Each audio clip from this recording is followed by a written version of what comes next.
So at this point, we're going to move into a conversation between Michael and Jenny that centers around some common questions that we've heard in conversations with educators from Utah. After that conversation, you'll have a chance to submit your own questions for Jenny and Michael to answer. So be sure to keep track of those during this conversation, and you'll have a chance to submit your own questions as well. So Jenny and Michael, if you want to go ahead and move into a conversation around those common questions that we've heard. All right. So, hey, Michael, the first question I have is, why do you think, I showed a lot around Nearpod's instructional software, as well as a small snapshot into the SEL curriculum we've developed that's aligned to the CASEL competencies. Why do you think that's a good fit for Utah?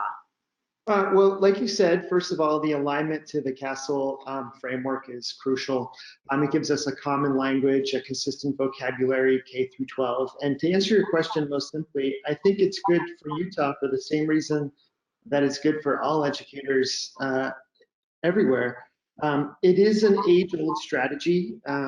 I was listening to you talk about using chicken soup for the teenage soul, and I was remembering back to when I was an elementary school teacher, and in our first year, it was 2002, and it was in Maryland, the suburbs of Baltimore and DC, and we were dealing with the DC sniper, and our schools were on lockdown, and our students were in a state of panic every day for weeks. It was actually months. And I remember teaching these social emotional learning skills. We didn't call it that then, like age-old skills, like you said, but a new acronym for it. And we taught them like as reactionary, like in reaction to an event, or if a kid was about to take a test and was stressed, we called in the counselor, but we didn't embed it into curriculum like we really needed to. Specifically here in Utah, we're experiencing, as a lot of places are, a teacher burnout issue. We have a lot of teachers leaving the classroom. A lot of times those teachers are within the first 5 years. That's when they're most likely to leave teaching. And I think this is because they just have too much to do. There is all these new requirements put on them, but there isn't the content that they need. And yet here we're saying, one more thing you have to teach, SEL. What's that? Social emotional learning. Well, how do I do that? Here are 175 plus lessons and videos that you can use in Nearpod that will fit, not in place of something else you're already doing, but can be added to what you already have to teach. The software is intuitive, it's easy to learn. I like that I can go into a school and do a Nearpod lesson, and within the first 30 minutes, people are already finding resources to use and feeling comfortable starting their own lessons. And as far as the timeliness for this webinar goes, those of you who are watching, if you're not already aware, on Wednesday nights, there's the Utah Ed Chat on Twitter. And coincidentally, last night, one of our hosts was a Utah State legislator, and she asked the question, what educational challenges do you face in your area? And I read through the tweets, and all of the answers fell into 3 categories. Number 1 was the large class size. And I'm sorry, I don't know how Nearpod can fix that, but that's one of the big issues, right? Maybe it can make larger classes more manageable because you have engaged students. The second was absenteeism. And I think that partly reflects on schools that we're just not being as engaging as we need to be. And Nearpod does make lessons more engaging because it puts students in an active role, not a passive role. They're not sitting and watching a PowerPoint, but they're engaging and collaborating, and you can get feedback from them with quizzes right away. The third most common answer to that question, we need more social emotional learning resources.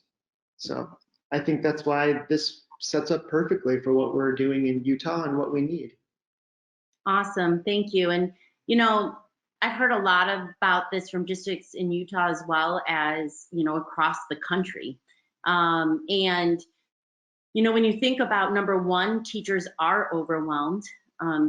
Here at Nearpod, and for me personally, I think it's the most awesome job in the world. And in the way that you can define awesome, that word can be defined in so many ways when you think about that word. And I've seen really how effective professional development can be through the instructional software as well, because we all know for teachers, professional development can be passive as well. And how can I make something that's new or that might be a little more sensitive as a teacher and feel comfortable in talking amongst my colleagues around how I can bring this into the classroom and in a safe way? So I think it's important to note that passive to interactive, it's all students, whether they're students that fill our classrooms in the K-12 halls, or whether it's students when we're thinking from a professional development offering.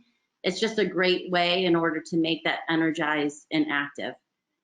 So what I think I'd like to do is, if you don't mind, I'm going to move on to the second question, and that is, how can districts measure the impact of their SEL efforts?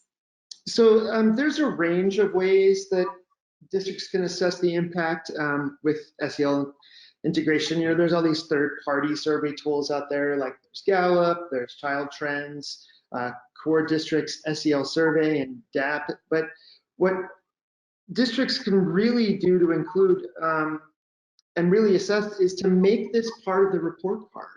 To put in more performance-based assessments that have within the rubric some of these social emotional learning skills. And I'm thinking back to what you just showed with the quadratic equation or formula. I can even say that right.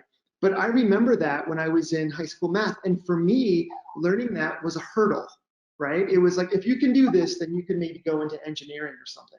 But if my math teacher had taught it to me as like, this is a way that you can develop your own sense of growth mindset, that you can look at strategies for overcoming these obstacles, then it would have been a completely different experience. And hey, maybe I wouldn't be sitting here talking with you guys right now, but I would have actually gone to medical school or something. But I think it's really important for teachers to take these skills and put them into their assessment tools and do more performance-based assessments to address that. I think these are great ideas, but we all know, as we look at systemic change, across a school or district, whether it's an investment in the third-party resources, those often do require an investment, by a district, or, an investment in changing a report card can be something that's a little bit more daunting, that holistic, systemic change. Are there any suggestions that you might have that might get someone a little bit more quickly started in assessing the impact of SEL integration in their school or district? So we work with a lot of administrators when we do our trainings, and this goes for everything from Nearpod to Canvas and all of the tools that we're asking teachers to integrate. A lot of times the administrator will say, like, well, what does good teaching look like in Canvas? Or what does a good lesson look like in Nearpod? Or when I walk into a classroom and I see students engaged in Chromebooks, is that what I want to see? And we want to remind administrators and educators that there's a difference between being engaged in technology and being engaged with the content and the curriculum. And I like how Nearpod engages the students in the content. And so if you have a checklist that an administrator can use when they're walking through the school, or a checklist for teachers, that can really make a big difference and bring everybody on the same vocabulary and common playing field with that. That's great. And I think the way that CASEL is structured around those 5 specific areas, bulleted around, what are you looking for? It's an easier way to be able to integrate. And you saw how natural it was to use, for instance, the Nearpod's ecosystem or, interactive platform in order to be able to do that in a natural way. But we all know that you're going to have a change in practice when I know what I'm looking for, right? And how I can name it, how I can describe it, what I'd be looking for in terms of a change of practice in the classroom. And frankly, from my own personal experience, whether it's report cards or whether it's observation checklists, the real impact is the impact it has in the classroom environment and how it increases the joy of the teaching experience when it's done well. And once it's done well, it's where you want to find and really have some perseverance around ways I can integrate it more, because you see the impact not only in the joy of teaching, but also on the impact of students.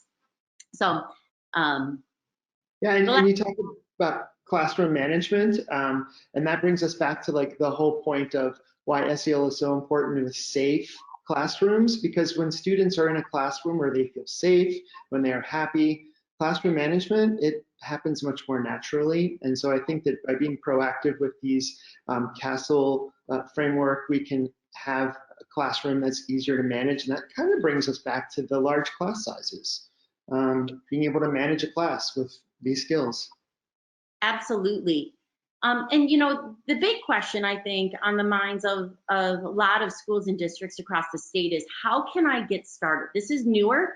Again, it's age old, right, in terms of a concept, but how do I really go about this in a more holistic, systemic way? And I know that you, in your role at the UEN, have the privilege and opportunity to talk with lots of districts across the state, and was hoping maybe you could share a few stories of the ways in which the state is getting started. Well, first of all, I referred you guys to the ULEAD report. So obviously this is on the radar of the State Board of Education. It's on the governor's radar. He's made a lot of proclamations and declared it a crisis with what we have with suicide rates in Utah. And this is something everybody's thinking about and everybody's asking for. And we have a couple school districts in Utah that are really started. I've gotten off on a great start. Our two largest school districts, Alpine and Davis, both had large, full staff, all faculty meetings that focused on social emotional learning, digital well-being, safe and healthy schools and classrooms. Those are our two largest districts, and one of our other large districts, Jordan School District, just appointed someone to be the Project Aware coordinator. Her name is Holly Todd, and she focuses on getting the social emotional learning the frameworks out there, the materials that teachers need, getting this dialogue started. But not all of our school districts are very large. We have a lot of rural school districts in Utah, and they just simply don't have those resources. So it's nice to be able to say, as a professional development and instructional technology specialist, go into a school and say, this is something we need to teach, and here's the tool. You get them started with Nearpod. They start finding the lessons. You see principals grabbing this content and putting it into their professional development. We see curriculum specialists grabbing it and putting it into the curriculum, and we see classroom teachers using it on a daily basis, and we see students engaged because they enjoy learning in Nearpod. Absolutely. Thank you so much. I mean, it's just so helpful to hear about examples that are really relevant to what's happening in your specific state and how to get started around something that's so important all the way up to the governor.